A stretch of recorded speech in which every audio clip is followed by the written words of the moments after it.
She slept on doorsteps every night, until a human opened the door and said, "Come inside." The rain on this side of the quadrant didn't fall like earth rain. It slithered. Cold, silver, almost alive. It threaded through the gaps in the metal walks, ran over rusted vents, soaked the empty crates that had once held spices from 5 systems and now just held mold and ghosts. Somewhere in the distance, a warning siren wailed like it was tired of screaming, and most beings just ignored it. That was the kind of place this was. A transit moon with a name no one pronounced the same way twice, orbiting a gas giant too toxic to farm and too beautiful to leave. They called it Sector Grey Line, or just Grey if you didn't feel like wasting syllables. And somewhere on that moon, curled under the flickering awning of a derelict food stall, a girl with silver-white hair and fox-like ears was trying not to shiver loud enough to be noticed. She looked barely alive. Pale skin that shimmered with a soft glow when wet, bare shoulders wrapped in an old fur cloak that had probably belonged to someone stronger. Her eyes were closed, her breath slow. She hadn't moved in hours. That was her trick. Don't move. Don't make noise. Don't give them a reason. It was safer that way. Safer for her, and for the door she always curled up beside. It wasn't special, this door. Just one of thousands along a stacked corridor of maintenance housing and forgotten commerce hubs. But this one didn't spit on her. Didn't turn on the wall sprinklers to drive her off. It didn't speak to her, not even once. But it didn't shut her out with hate either. And in a place like this, that was almost kindness. The door belonged to a man named Finn. Human. 30-something by Earth years. Ex-cargo pilot. Tall, lean, with a scar that ran from his left eyebrow to the edge of his jaw and never quite healed right. The kind of man who'd seen more than he said and carried most of it in silence. Finn didn't like neighbors. That was why he'd moved out to the Grey Line in the first place. Cheap rent, minimal questions, and a broken comms network that meant no one could reach you unless they really meant to. But he noticed her. Of course he noticed her. It was hard not to. Not just because she was beautiful in that quiet, otherworldly way, but because she never asked for anything. She just existed. Like the wind. Like pain. The first time he saw her, she was sleeping on a folded coat that might have once been military issue. Second time, she was wrapped in something that looked like fur but felt like shame. By the 5th time, he was leaving food by the trash unit near the door without saying a word. She never took it while he watched. But the food always disappeared. He didn't know her name. Didn't even know what species she was. Not that it mattered. She was something between elven and beast. Pale glow under the skin, pointed ears too elegant for a scavenger, and scars on her legs like she'd survived more than one set of cuffs. Some nights, he'd sit just behind the door, listening to her breathing through the steel. Wondering why she picked his place. Wondering how much colder the ground was than his couch. Wondering if she was afraid of him or worse, not afraid at all. Then, one night, it rained harder than usual. The lightning cracked open the sky like a scream. And he heard it. A cough. Short, sharp, desperate. He leaned against the door. Heard her shift. Then silence. Then another cough. Then nothing. Finn stood up. Moved to the panel. Finger hovering over the open command. He stared at it for a long time, longer than he'd admit. Because opening a door was easy. Letting someone in? That was war. He didn't open it that night. But he didn't sleep either. The next morning, she was gone. No fur. No footprints. Just a single strand of silver-white hair caught on the vent grill. She didn't come back for 2 nights. When she did, she looked thinner. Her cloak was gone. Her skin had lost its glow. She didn't sit like before. She leaned, like her body was forgetting how to stay upright. And that's when he opened the door. No dramatic speech. No questions. No offer of salvation. Just a quiet hiss of hydraulics and the warm light spilling onto the walkway like a lifeline. She didn't look up at first. Then, slowly, her ears twitched. Her eyes fluttered open, cautious. And she saw him. Standing barefoot, holding a towel, like maybe he didn't know what to do with his hands now that he'd broken the rule he'd made with the universe. "Come inside," he said. No smile. No threat. Just that. She stared for a heartbeat that felt like a war. Then she stood. Wobbled. Took a step. And fainted. Right there. Right at his feet. Finn didn't panic. He just sighed. Like a man who knew he'd just rewritten the next year of his life. Then he lifted her. She weighed nothing. Like something that had already started to vanish. Her skin was cold. Her breath shallow. But she didn't fight him. Not once. He laid her down on the couch, covered her in the softest blanket he had, and sat on the floor nearby. Watching her. Making sure she didn't disappear between one blink and the next. Her name, he'd later find out, was Vexa. But for that night, she was just a girl from the door. And for the first time in weeks, she slept like she wasn't afraid of dying. She didn't remember falling asleep on his chest. But when her eyes opened, slow and uncertain, she was still there. Warm. Held. Her cheek pressed against the rough fabric of his shirt, his steady heartbeat thumping softly beneath her skin like a gentle engine that had never broken down. The room was dim, the lights having shifted to their low cycle overnight, casting everything in soft orange and steel blue shadows. She stayed perfectly still for a moment, not sure if she was dreaming, not sure if he'd vanish if she moved. He didn't. He was real. And he was awake. She could feel it in his breathing. He wasn't tense, not startled or uncomfortable. Just quiet. Aware. Alert. Watching the light crawl across the ceiling like it might tell him how to navigate this moment. She shifted slightly, and he looked down at her without a word.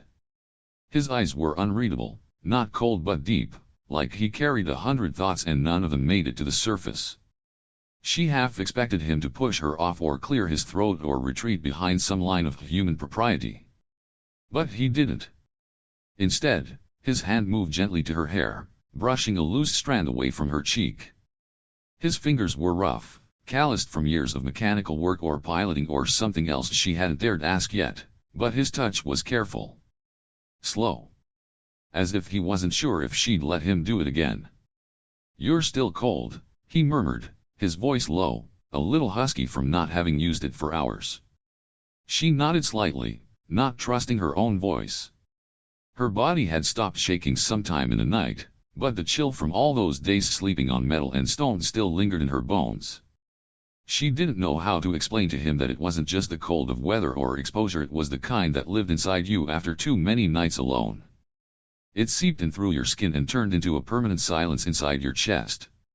But something about being in his arms, wrapped in warmth that wasn't transactional, had started to thaw that silence. She wasn't ready to admit it, but her body knew. He made a slight movement as if to rise, but she instinctively held onto his shirt. Just enough to pause him. He looked at her again, and she whispered, "Not yet." He nodded once and settled back. She could feel the tension in him, the subtle awareness of being that close to someone else, to a stranger who shouldn't have crossed the boundary between the outside world and the inside of his guarded space. But he didn't push her away. He let her stay. Time passed like honey in that room. Slow, thick, golden. When she finally sat up, the blanket slipped from her shoulders and revealed the curve of her back, pale and marked with faint scars that caught the light. She didn't bother to hide them. He didn't stare. She felt his gaze, but it wasn't the kind that stripped you down.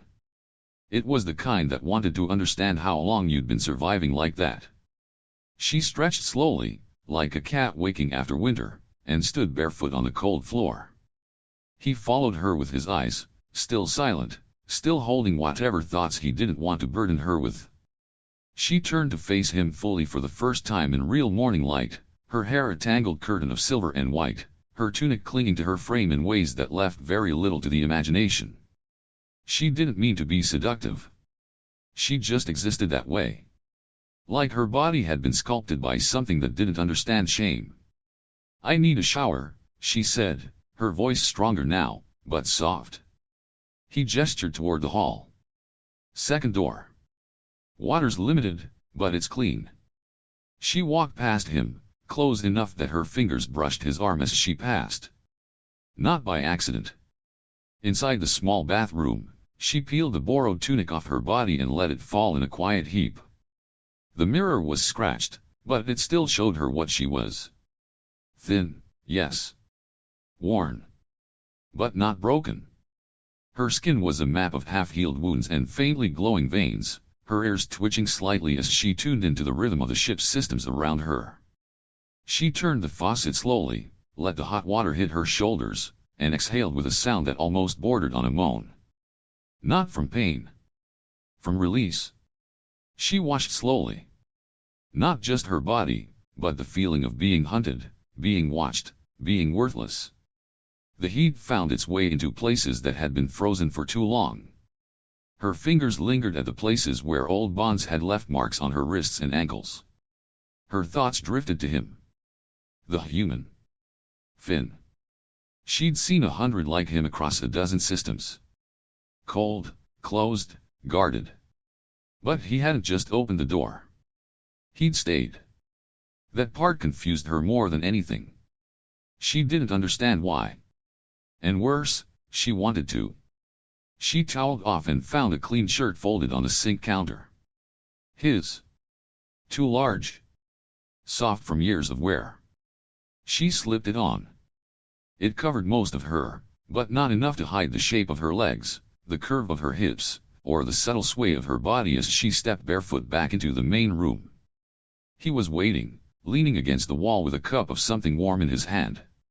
His eyes met hers, traveled slowly from her face to her thighs, then back up without shame. Just interest. Quiet, focused, male interest. It made her stomach flutter in a way that felt unfamiliar and dangerous. "Better?" he asked, lifting his cup slightly. She nodded, walking toward him. Not slowly. Not fast. Measured. Controlled. She didn't stop until she was close enough to feel the warmth of his breath. His pulse ticked just under his skin, visible at his throat. She looked up at him, eyes gleaming. "Why are you being kind?" she asked. He didn't answer right away. Instead, he reached up and touched her cheek. Just one fingertip, tracing the line of her jaw. She leaned into it without meaning to. "I don't know," he said quietly. "Maybe I'm just tired of watching people fall apart." Her breath caught in her throat. She hadn't expected an answer. Not one that real. She reached out and touched his chest, her palm flat against the heat of him through the thin fabric. He didn't stop her.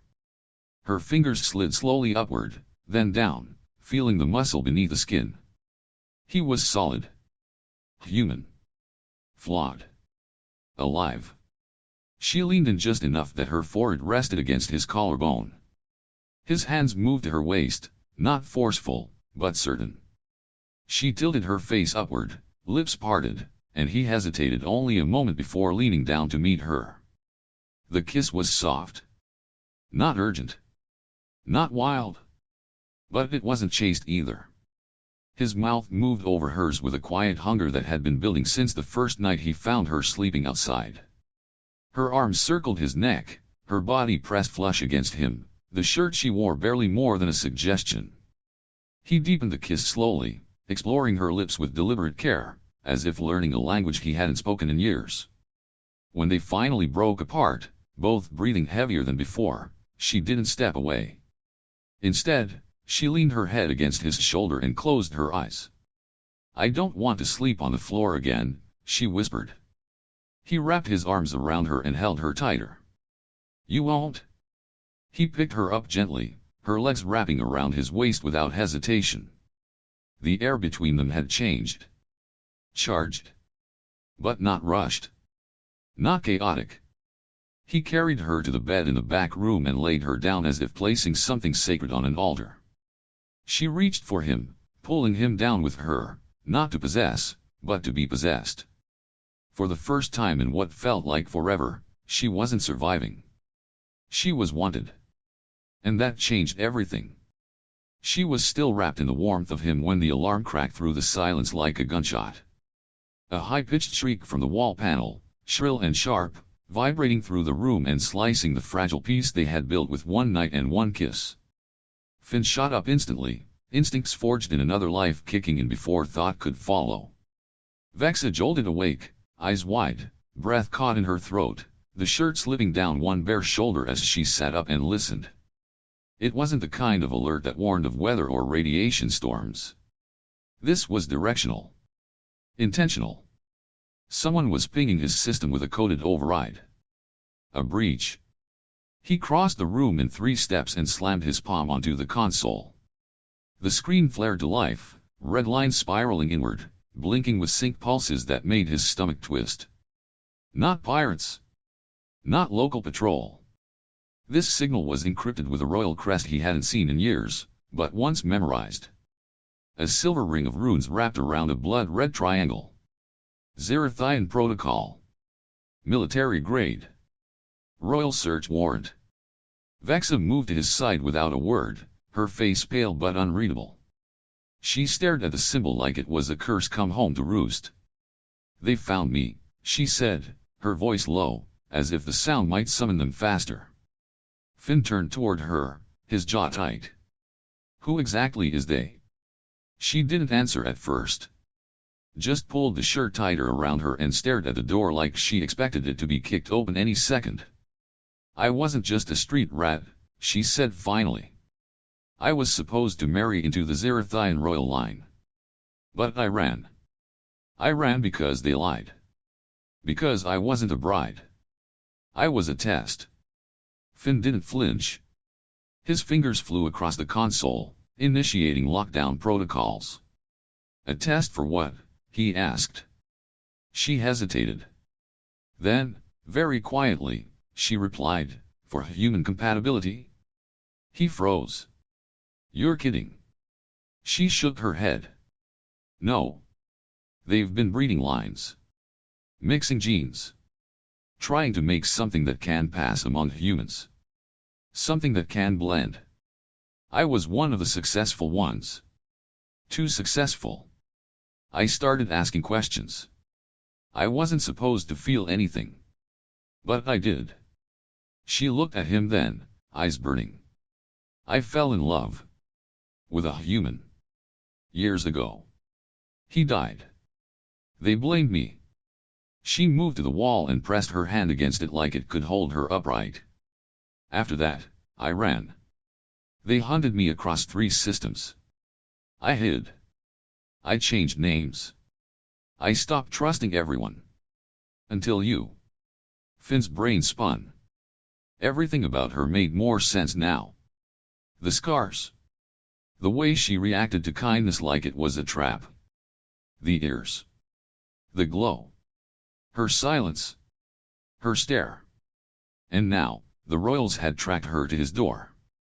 He should have been angry. Should have pushed her away and told her to run again. But instead, he stepped closer.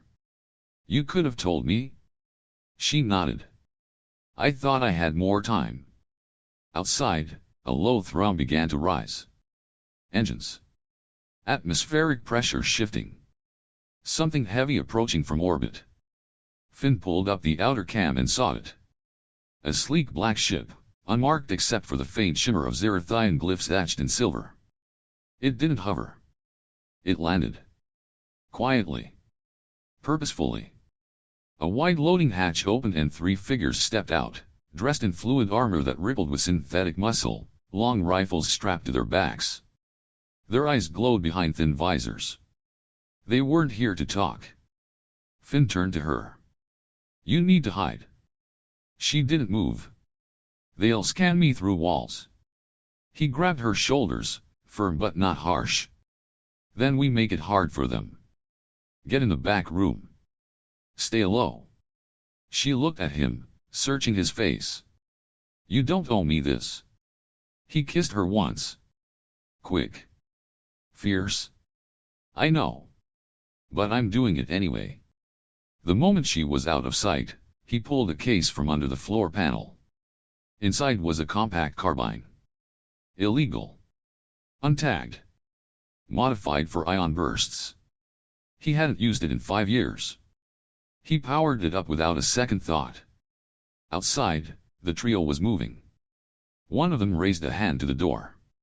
Finn waited until the first knock hit, then opened it. They didn't flinch. Citizen Finn Rourke, the lead officer said. You are harboring a fugitive of Zerathian royal designation. Surrender her and you will not be harmed. Finn tilted his head. You sent 3 of you for one runaway girl. The officer didn't blink. She is not a girl. She is a genetically engineered sovereign class hybrid.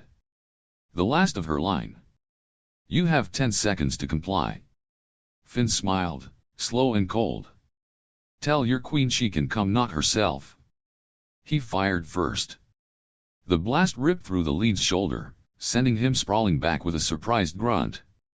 The other 2 raised weapons, but Finn was already moving, diving behind the old ration crate and unloading his second shot into the chest of the one on the left. Armor flared, absorbed the hit, but staggered. The third took aim and fired. The bolt missed by inches, blowing a chunk out of the wall near Finn's head. Vexa heard the blast from the back room and bolted upright. Her body remembered how to fight, even if her soul had tried to forget. She found the emergency panel in Finn's closet, pulled out the old field staff he probably didn't even know was still charged, and sprinted for the corridor. She burst out just as the second soldier rounded the corner toward Finn's flank. Without hesitation, she leapt, driving the staff into his back with a burst of energy that arced along his spine and dropped him instantly. Finn looked up and saw her standing there, wild and barefoot, hair tangled around her face, eyes glowing. Remind me to never get on your bad side, he muttered, ducking another shot.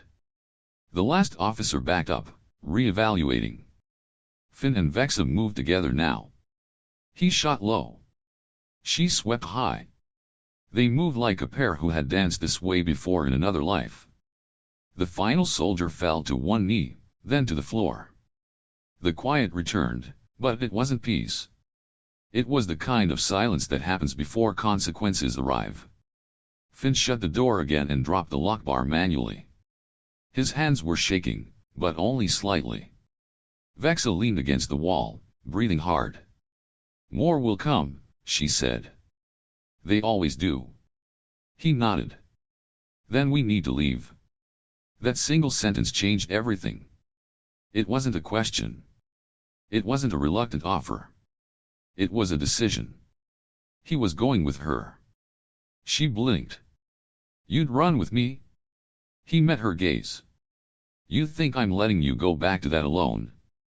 In the hours that followed, they stripped the apartment for essentials. He loaded supplies into a hidden crate under the floor that could be towed behind the old scout bike in the alley. She helped him reroute the bio-signal scrambler, rewired the identity masking array. They moved in sync, fast, precise, like they'd trained for this. She changed into a real outfit-tight combat fabric over her skin, reinforced boots, her hair pulled back. She looked like royalty turned rebel. He looked like an old soldier who'd finally remembered how to fight. Before they left, she paused at the door. Her hand hovered over the control panel, her expression unreadable. I've run so many times, she said. This is the first time someone ran with me? Finn rested his hand on hers and said, then let's not stop. They slipped out into the shadows of the lower city, silent and quick. The scout bike roared once and vanished into the mist. Behind them, the station lit up with incoming ships. Zerathian pursuit was just beginning. But they weren't going to make it easy. The bike's engine hummed like a beast suppressing a growl as it sped through the underlevel tunnels of Greyline's outer ring. Vexa sat behind Finn, her arms locked around his waist, her hair whipping into his face every time they turned too sharp. He didn't complain, not because it didn't bother him, but because she smelled like something he couldn't describe and wasn't ready to admit. She held on tighter as the slope dipped, her fingers brushing against the inside of his jacket, and he tried very hard not to think about the fact that this was the first time he had let anyone that close in over 4 years. The tunnel narrowed ahead. Finn banked left and barely avoided a fallen pipe. She shouted something he couldn't hear over the wind, probably an insult. He grinned and didn't slow down. When they finally skidded to a halt beneath the old shuttleport ruins, Finn yanked the ignition kill and exhaled slowly. Vexa jumped off first, pulling her pack with the fluid grace of someone trained to move quickly. Finn followed less gracefully, catching his boot on a loose cable and nearly falling face first into a pile of old scrap. Vexa snorted. "Elegant," she said. He brushed himself off. "I work better under gravity." They ducked into the ruins and made their way toward a hidden service hatch that Finn remembered from his smuggling days. The hatch groaned open with a sound like a dying animal, and they descended into a cramped maintenance corridor that smelled like wet copper and desperation. Vexa crouched beside a console and began bypassing the security seal. Finn watched her hands move with practiced speed, wires twisting under her fingers like threads in a loom. "So when exactly were you planning to tell me you were royalty?" he asked. She glanced at him. "Around the same time you planned to mention you had an illegal plasma carbine under your couch." He raised an eyebrow. "Touché." The door hissed open and they slipped through into the old shuttle bay. The lights flickered overhead, powered by a dying backup grid that hummed with complaint. A few old vessels sat in silence, half covered with tarp and dust. Finn pointed toward the far corner. "There. The Raven Hawk. I used to run runs out of it before the license got pulled." Vexa followed him, her eyes scanning for movement. "Pulled by who?" she asked. He shrugged. "The law. My ex, possibly both." They reached the ship and Finn began inputting the launch code. Vexa stood nearby, arms folded, watching his back with the quiet patience of someone who had learned not to trust anyone too fast. Then the panel beeped. "Denied." Finn frowned. "Tried again." Another beep. "Okay," he muttered. "That's new." Vexa stepped forward. "You forgot your own override code." He sighed. "No. Someone's locked it from the inside." They turned slowly as a voice echoed from within the ship. "You really should have left me the whiskey, Finn." A woman stepped out of the shadows, holding a blaster that looked older than sin and twice as mean. She was tall, lean, hair shaved on one side and dyed crimson on the other. Her eyes were sharp and amused. Vexa tensed. Finn groaned. "Kara," he said flatly. "Of course it's you?" Kara smiled like a wolf at feeding time. "I heard the royal mutt was back in town. Figured you'd get dragged into it somehow." She looked at Vexa. "You've got good taste. Bit scrawny for my type, but I see the appeal." Vexa raised an eyebrow. "Friend of yours?" Finn winced. Ex-smuggler. Occasional blackmailer. Chronic thief. Kara waved a gun lazily. "You forgot life of the party?" Vexa glanced at Finn. "You dated her?" He nodded. "Mistakes were made." Kara chuckled and dropped the weapon's aim. "Relax. I'm not turning anyone in. But I do want something in return." Finn rolled his eyes. "Let me guess. Credits." Kara grinned. "Please. I want the NAV chip. The one you stashed in the Ravenhawk before you ghosted. I know it's still here." Finn scowled. "That chip is corrupted. It's worthless." Kara's eyes gleamed. "Maybe to you. But it's got half a map to a vault on Tyros 4. And I want it." Vexa stepped forward.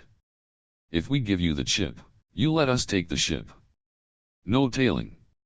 No double cross." Kara tilted her head. "Feisty. You sure she's royal?" Finn stepped between them. "Fine. You get the chip. But if I find out you tried to track us, I'll come back and ruin your next 3 lives. Carol laughed and tossed him the key fob. Deal. Once inside, Finn locked the hatch and sat heavily in the pilot's chair. Vexa stood behind him, arms crossed. You really know how to pick them. He groaned. She was different back then. Vexa smirked. Let me guess. Less homicidal. He turned to her. Less everything. They powered up the Ravenhawk. The engines sputtered, coughed, then roared to life. Dust exploded off the hull. Vexa gripped the railing. This thing flies. Finn patted the dashboard. Barely. But she's got character. They lifted off slowly, rising through the rusted rafters of the hangar, and burst out into the upper atmosphere. The view was bleak and beautiful. Stars sprawled across the black like a trail of shattered mirrors. Vexa stared through the viewport in silence. Finn glanced at her. Where to? She looked at him. Somewhere they won't follow. He tapped coordinates. Then we better disappear. Hours passed in quiet warp drift. Vexa curled up in the bunk while Finn ran diagnostics. When he finally came to check on her, he found her half asleep, one arm dangling off the edge of the bed, the other draped over her chest. She looked peaceful. Not quite safe. But closer than before. He turned to leave and tripped over her boots. His elbow hit the panel. A flare of light burst from the wall, triggering the emergency siren. She jumped up and landed on top of him, hand at his throat. He blinked. Hi, he said breathlessly. New security reflexes. She realized who it was and pulled back fast.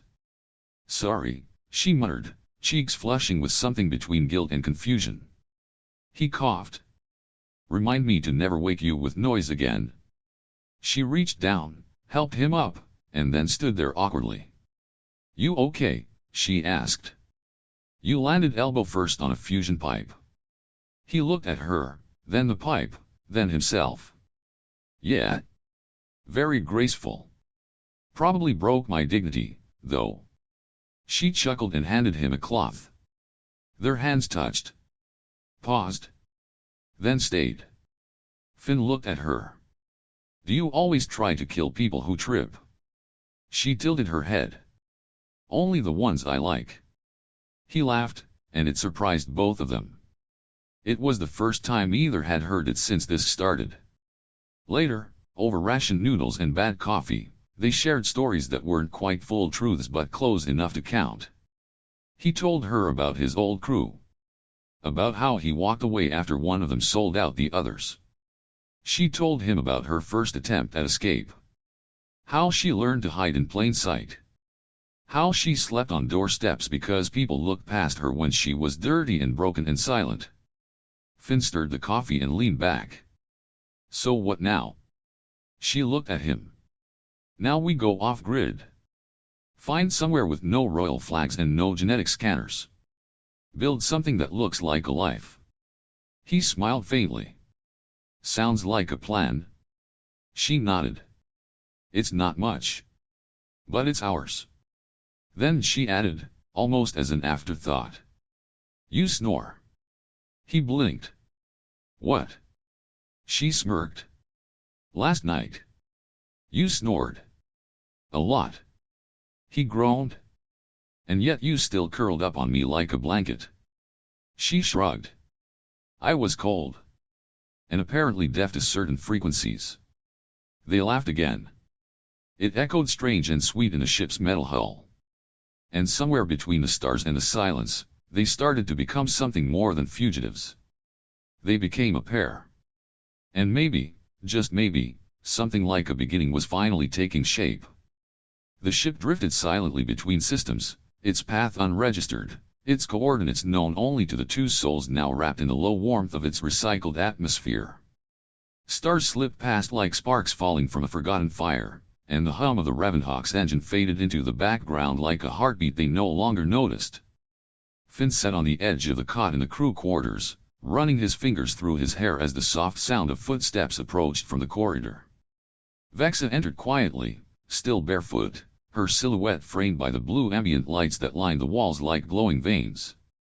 Her hair was down again, wild and silver, falling around her shoulders and catching the light like strands of moonlight. She had changed into one of the spare undersuits he had stored in the back cabinet, and though it was made for utility, on her it looked like a second skin. She moved toward him without speaking, the silence between them no longer awkward but full of quiet understanding. Finn looked up at her, his hands resting on his thighs, his eyes drawn to hers not with urgency but something deeper, a kind of gravity. She stopped just in front of him and reached out, her fingers brushing the edge of his jaw, tracing the faint line of an old scar he never explained. He leaned into her touch instinctively. There were no orders now, no protocols, no need to hide behind logic or urgency. Just breath. Just closeness. Just her. "You've been watching me," she said softly, her voice low and steady. Finn smiled slightly. "You're hard not to watch." She let her hand drop slowly to his chest, resting it there, feeling the rise and fall of his breath. "Do you want me?" she asked, not as a challenge, but as a truth waiting to be named. He didn't look away. "Yes," he said simply, "but not because you owe me anything. Not because of what we survived. Just because I do." She nodded. "Good. Because I want you to. And I don't want it to be because we're running. I want it to be now. While we're safe. Even just for a little while." He stood slowly, his hands moving to her waist, holding her lightly as if afraid she might break. She stepped into him, her face lifting toward his, her lips barely a breath away. The kiss, when it came, was slow and steady, built on patience and quiet hunger. His hands explored the curve of her back, the heat of her skin through the thin fabric, the shape of her pressed against him like something remembered from a better world. She parted her lips for him and let her hand slide up beneath his shirt, her fingers moving across the warmth of his stomach, then higher to his chest. He pulled the shirt over his head and tossed it aside. They moved without rush, peeling away the layers that still separated them, not in frantic need but with reverence. When her undersuit fell to the floor and pooled around her ankles, she stood bare before him, unapologetic and luminous, her skin glowing faintly in the dim light. He reached out and ran his hands along her arms, then her sides, his fingers trembling slightly as if overwhelmed by the fact that she was real. She stepped backward toward the bed and pulled him gently with her, falling back onto the thin mattress with a quiet exhale as he followed her down. Their bodies aligned instinctively, skin against skin, heat against heat. He kissed her again, slower this time, learning the rhythm of her breathing, the way she tilted her hips into him, the soft sounds she made when he moved just right. Her hands tangled in his hair, her mouth trailing kisses along his jaw and neck, her thighs wrapping around his hips as he explored her with reverent care. They moved together like they had done this before in some forgotten life, like their bodies remembered something their minds had yet to name. Time blurred. It wasn't just physical. It was something else. Deeper. Every touch was a promise. Every movement a surrender. He whispered her name more than once, and she whispered his back like it was a word made for soft places. Her back arched as he kissed the space just below Finn woke to the quiet ticking of the Ravenhawk's navigation relay as it recalibrated their drift path across the unmarked vector between star systems. Vexa was still asleep, her back pressed against his chest, her breath soft and steady. The heat of her skin still lingered on his hands, and he found himself holding her a little tighter than necessary, not possessive, just unwilling to let go. Not yet. Not after what they had shared. He pressed his lips gently to the back of her neck, then slid out of the bed without waking her. He needed to think, to breathe, and to check the long-range sensors one more time. Just in case. He walked into the cockpit and flicked the console to life. The screen shimmered and unfolded into a star map.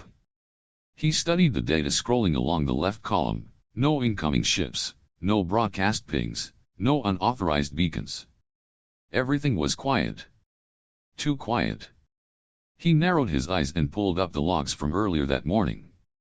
The AI had flagged a distortion in the COMM buffer at 3:21 standard time, a spike, just one, short, compressed, almost unnoticeable. Almost. He rerouted it through the signal decompressor and waited as the program ran its analysis. The results hit him like ice water. A packet had been sent, from inside the ship. Not a message. Not a voice transmission. Just a ping, a location beacon. Short range, but powerful enough to be picked up by a Zerathian tracking satellite if one was close. He leaned forward slowly. Ran the trace. It didn't come from the NAV system, or the primary comms. It came from the secondary AI processor, the one built into the ship's interior lighting hub. An old redundant circuit he hadn't touched in years. A circuit no one could access, unless they already knew it was there. He stood quickly and moved back toward the quarters. The lights flickered as he passed under them. That wasn't normal. Nothing about this was normal. When he reached the door, he hesitated. His hand hovered just above the panel. He didn't want it to be true. Not now. Not after everything. But he had to know. He opened the door and stepped inside. Vexa was awake, sitting up, clothed again, her expression unreadable. She looked at him, and something in her eyes wasn't quite the same. Not gone. Not cruel. But distant. Alert. His voice came out lower than he intended. Did you send the signal? She didn't look away. Yes. The answer landed like a blow, clean, brutal, honest. He stared at her. Why? She stood and moved toward him slowly. Because I had to. There's a kill switch built into my spine. If I don't check in every solar cycle, it activates. Neural paralysis. Total shutdown. I wasn't lying when I said I was made for integration, but I didn't tell you everything. I wasn't just a test subject. I was a fail-safe. One of 6. Our bodies carry genetic markers that can influence species memory, cultural encoding, emotional resonance. That's what they wanted. Not just a hybrid. A messenger. A weapon. They used me to see if love could be programmed. And when it worked, they got scared. Finn's mouth was dry. So all this? Me, was it real? She stepped close enough to touch him. Yes. But also more than that. I wasn't supposed to feel anything. Not beyond loyalty. Not beyond pain.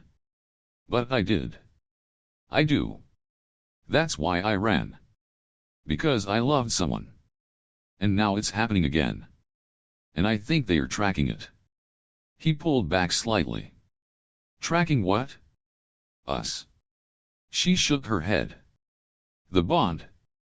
The resonance. When we were together, it triggered something in me. In the fail-safe. I don't know how to stop it, but I know they felt it. And they're coming. Outside the viewport, a faint shimmer. A distortion in the stars. He turned back to the console. Scanned the area. A ship was decloaking. Not just any ship. Royal flagship designation. Vel-class cruiser. Zero sound. Zero warning. Just there. Watching. Waiting. He cursed under his breath. They were already close. She looked at him. The signal must have pulled them in. I didn't know they were that near. His voice hardened. You should have told me. She nodded.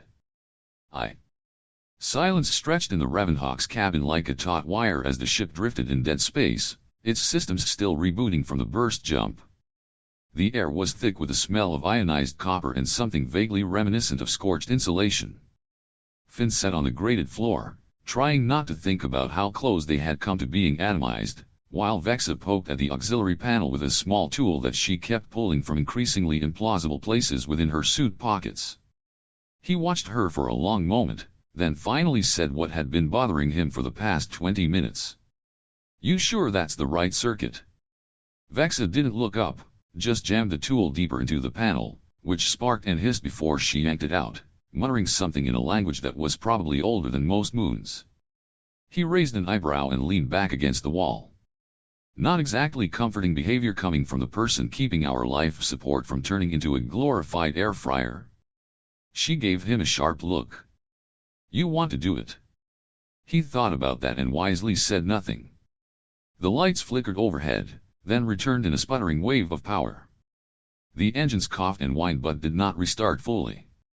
Vexa sighed and dropped the tool onto the floor with a clatter. We're stable, but blind. NAV's offline. No star map, no position trace, no external beacon ping. We're flying by gut and luck. Finn rubbed his face with both hands. Great, because I always dreamed of dying surrounded by recycled oxygen and sarcasm. She smirked and stood, wiping her hands on the front of her suit, which did nothing to remove the streaks of grime now smeared across her thighs and chest. She walked over to the water dispenser, kicked it twice, then caught the slow drip of liquid in a cup and handed it to him. Congratulations, Captain. We're officially ghosts. He took the cup, drank, and tried to ignore the metallic aftertaste. So where are we? She leaned against the bulkhead and crossed her arms. Uncharted, probably a deep fault in a gravity shadow. My guess is we slipped into an unmapped corridor between the sectors, which is good and bad. Good because they can't find us. Bad because we can't find anything either. No food, no fuel, no friendly face. Finn groaned. That last one hurts most. She rolled her eyes. You've got me. He smiled despite himself. Exactly, no friendly faces. She picked up the cup and threw the last sip of water at him. They spent the next few hours in partial silence, working in sync to reroute temporary power to critical systems without burning out the already stressed conduits. Somewhere around hour 4, Vexa got stuck in a crawl space while trying to align the fusion regulator and had to call for help. Finn crawled in behind her, reached forward, and tried to pull her out by the waist, which immediately resulted in his face being smashed into her backside in a way that made neither of them proud. Stop squirming, he mumbled through a mouthful of fabric. You're breathing on my tailbone, she snapped, and your elbow is somewhere extremely personal. He pulled back. You want me to leave you in here, or are we doing this the ridiculous way? She groaned. Fine, but next time you get stuck, I'm not touching your backside. I don't care how dramatic it gets. With a final shove and an undignified thump, she popped free and landed in a heap at the end of the tunnel. Finn followed with less grace and rolled beside her, both of them staring at the ceiling and catching their breath. After a long pause, she said, We are possibly the worst fugitives in galactic history. Finn raised a hand like he was giving a toast. To criminal incompetence. May it keep us alive through sheer unpredictability. She laughed, and the sound filled the narrow passage with something light, something new, something not tainted by fear. Later in the mess hall, such as it was, Finn heated 2 ration packs over a salvaged heating coil and served them on bent metal trays. Vexa stared at hers like it was a personal insult. When Finn woke, the lights were soft and the air inside the cockpit was warm with the breath of 2 people still alive, still together. He didn't open his eyes right away. He didn't need to. Vexa's head was still on his chest, and her fingers were still curled loosely near his collarbone, as if letting go might pull her backward into something she couldn't escape. He moved one hand slowly across her back, felt the gentle curve of her shoulder blades and the steady rise and fall of her breathing. She stirred just enough to nuzzle closer, then mumbled something in a language he didn't understand but somehow recognized. He smiled and let himself drift for a few more minutes before the console flickered to life in the background, not urgent, not loud, just a quiet pulse, as if the ship itself was waking gently after a long night. He opened one eye and glanced at the screen, then both eyes, then sat up quickly enough to jostle her awake. She blinked, groggy, annoyed, then saw his face and straightened. What is it? He pointed to the console. We've got a ping. Her eyes widened. How? It should still be fried. I rerouted the long-wave receiver into the auxiliary port before I fell asleep, just in case we passed close to a free signal. I figured, why not try? She leaned over the console, scanning the data, her breath catching. It's an old colony signal. Unencrypted. No military tags. It's not royal. It's not bait. Finn nodded. And it's within range. If we burn everything we have left in the core, we might make it. Vexa turned to him. Might. He shrugged. Could explode too. Hard to say. She smiled and kissed him once, quick and full of faith. Let's do it. He powered the engines while she calibrated the NAV manually. The Ravenhawk groaned like a beast dragged from a grave, but the engines lit up. The stars moved as they shifted, and then they jumped. Not blind this time, but chasing something real. Something hopeful. The ride was rough. The ship rattled. The floor bucked, and the lights sputtered twice, but the cabin held. The core did not implode. And when the stars snapped back into stillness, they were hovering just above a strange and beautiful planet, the kind that shimmered with blue-green oceans and thick cloud cover, and a soft rotating halo of dust and debris, like a forgotten crown. The colony's signal was clear now, old Earth tech, simple and welcoming, like a lighthouse that never stopped shining even when no one came. Vexa stared at the planet as if she were afraid to blink and lose it. Finn reached for her hand. Should we go say hello? She nodded but said nothing. The landing was awkward. The right wing scraped the atmosphere at a bad angle, and the stabilizers kicked in just before the rear thrusters locked. They landed hard enough to bounce twice and rattle every loose panel in the ship. When they finally rolled to a stop, Finn turned to her. Smooth as always. She shook her head. You're not flying next time. They opened the ramp slowly, unsure of what would greet them. What they found was air thick with a scent of green things, the kind of warmth that hugged your skin without asking permission, and a landscape filled with gentle hills and tall flowers that shimmered under soft light. Vexa stepped onto the soil first, barefoot, silent, her eyes wide with wonder. It's alive. Finn followed, scanning the horizon. The old colony structure stood a short walk away, overgrown with vines and covered in moss, but not abandoned. A soft hum came from within. Someone had maintained it. Someone had kept the signal going. They approached together, careful, slow, and when they reached the outer door, it opened with a slow mechanical hiss, revealing a woman standing inside. Human. Mid-50s. Eyes sharp. Hands worn. She looked at them without fear, just quiet curiosity. You made it, she said. Vexa tilted her head. You were expecting us. The woman smiled. Not you exactly. But someone. Anyone, really. I've been sending that signal for 22 years, and this is the first time anyone answered. Finn stepped